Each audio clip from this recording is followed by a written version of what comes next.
Hi, how are you guys doing? Today's video is going to be a short one. I'm going to talk about locking tuners. Are they really necessary?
Channel, I just want to subscribe to this channel and press that bell for notification of future videos and be part of Patreon to support this channel. I would appreciate it.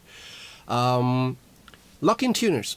Some of you who have just started playing guitar might be a little bit confused as to why is there a need for a lock-in tuner.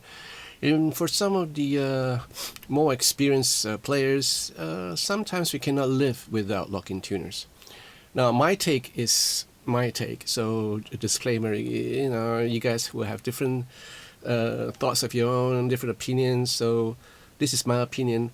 Now, lock-in tuners comes in many forms and in many sizes. You have the 3-3 side by side, like something like for a Les Paul guitar, or a 6 in a row for Stratocasters, and they are, for me, they're not really necessary. If your guitar tuners, your existing guitar tuners are okay, like they are working, there's no problem, there's no rust in them, there's no malfunctioning in the tuner's gears, nothing like that, it's okay. You don't have to change to a lock-in tuner if you don't need to.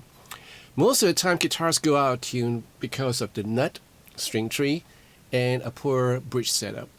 Lock-in tuners for me is really convenient for me when I'm changing strings. That's about it. When I'm changing strings, I don't have to do a couple of turns, just slot in, lock it, tune up, and I'm good to go. Yeah, for me, it makes for fast string changing. Now, as far as stability is concerned, yes, it's a little bit more stable than your tradition, just a tad, but if you have really good tuners, like the one here on the traditional 50s Fender Japan Stratocaster, this is like old school tuners. This is like old school Clusen type, where you slot in your strings right in the center and then you just turn around and then you're in business. So this set of tuners have not given me any problem whatsoever. And changing of strings is easy because you just have to slot it in, and just wind up and you're good to go. Now, for those of you who are really lazy, sometimes I'm really lazy, I would prefer a locking tuner because I would just slot in the string, lock it, tune. But like what your daddy used to tell you, if it ain't broke, don't fix it. So it's not broke, I'm not going to fix it. I'm not even going to change this to a locking tuner from my Strat because I even have a Vegatrem here. And this guitar stays so good in tune, so really in tune that I have like a couple of months gap, like, putting this guitar in my case, and if I bring it out, I'll play it and it's still in tune. Alright, so this is how good it stays in tune, even without a locking tuner. So this guitar is basically a testament as to why you don't need a locking tuner if your guitar is well set up in terms of your nut, your string tree, and your bridge. Now you can see that I have a string tree, a touch string tree, which negates any rust possibility or any string catching up.